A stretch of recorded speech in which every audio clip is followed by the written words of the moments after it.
Hey folks, this is going to be an update, and it might be my last video with this channel. I'm really very mad. I'll just break it down. I took this job almost 2 weeks ago. I started filming it for the experience and to educate people. Um, Working for the contractor, I guess they say I owe $225 still, $75 for an orientation fee, which I've never went to any job where you had to pay an orientation fee to be there. They want you to work for them, so why would you have to pay for an orientation fee? But that's what they said I have to pay. And also, I have to pay $75 for a background check, $75 for a drug test. I don't know about you, but I don't know if that's how much those things cost. There's got to be a cheaper route of getting, a drug test and a background check for cheaper than that. I mean, I can go online right now and go to background checks and pay like 20 some dollars for one. I don't understand why they're going the higher end. But anyways, just to bring you up to speed, I came in here towards Minneapolis on Saturday. The van was messing up, so they ended up putting it in the shop. The shop said they couldn't get the work done Saturday, so I couldn't stay there, so they paid for a motel for a couple of days. I went to a motel. Monday I'm supposed to go back there. If they don't get the vehicle fixed, then I have to talk them into staying another night in a motel. Mind you, I've did 8 jobs. On 8 jobs, only 2 of them have been profitable. So would I recommend you doing this job? My experience working for the people that I worked for, when you're doing a 60-40 split, you're responsible for the gas.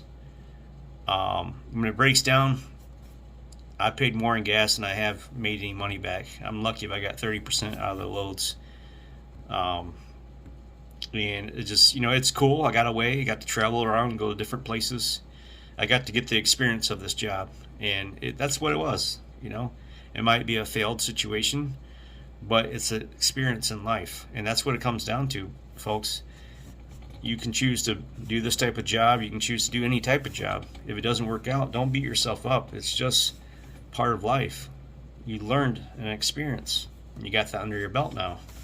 And that's what I'm taking from the situation. I mean, some people will laugh at me, people that have been doing this for a while. I mean, I had another contractor that was trying to talk me into coming and working for them.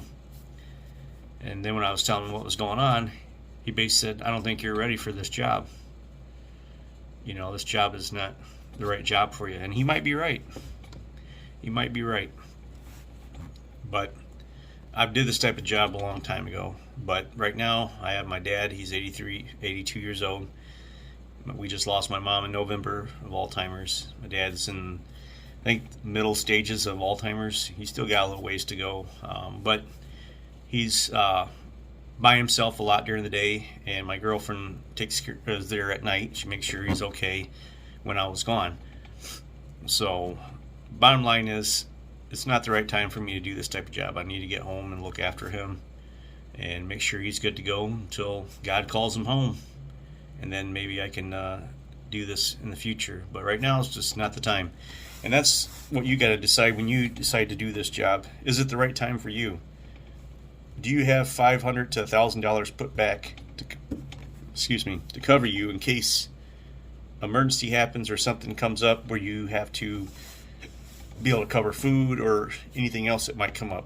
I mean, there's times I've had to pay out my own money just to drive to Deadhead somewhere that they didn't give me any money for deadheading.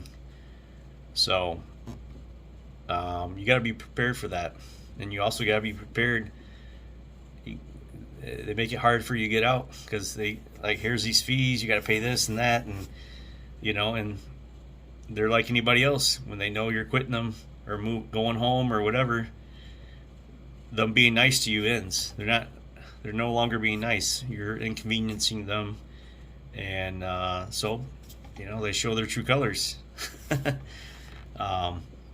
So we'll see how this works out. They want me to bring the vehicle back to Ohio. They said if I don't, it'll be left on my DLC record.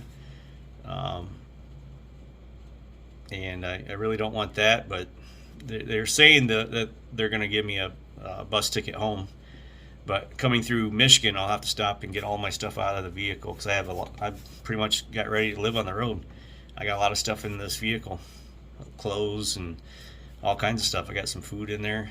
I was prepared to do this job, but I wasn't prepared to get sick like this. I wasn't prepared for the van to break down. I wasn't prepared to not make hardly any money. You guys have seen the videos of me breaking this down, and I rambled on a lot. It's already almost 5.5 minutes, so I'm gonna make this really brief and quick. If you don't see another video, you can unsubscribe if you want, or you can keep yourself subscribed to the channel, and you never know, in a few years you'll see me back at it again, you know. But I wanted to share my experience. I wanted to document it, and that's why I started this channel. So I hope you've enjoyed the truth and me being straightforward about things. I hope you take it as this is my experience, not the experience you're gonna have if you go out and do this. Everybody's different, but I'm just telling you from my experience. I don't recommend working for somebody that offers 60-40 split. You having to cover gas and having to cover tolls and all that stuff. That's one thing I haven't had to cover, is I haven't had to cover tolls. They have an easy pass on there, but covering the gas, like this last trip, I got $316 up front. I paid out about $215 or $220 so far in gas. So where am I getting my profit from? I'm not getting much money out of that. So, but anyways, folks, be safe, be kind to each other, and if you want, go check out my other YouTube channel. It's Adam Outdoor Bushcraft. I will be getting back into that channel, and it's basically teaching survivor skills, building shelters. I've had that channel for almost 3 years. I got like 311 people that watch that. I plan on getting back and doing some videos since I'm going to be home and stuff like that. So if you want, hit that channel up, Adam Outdoor Bushcraft. Subscribe to it. But until next time, be safe and be kind to each other.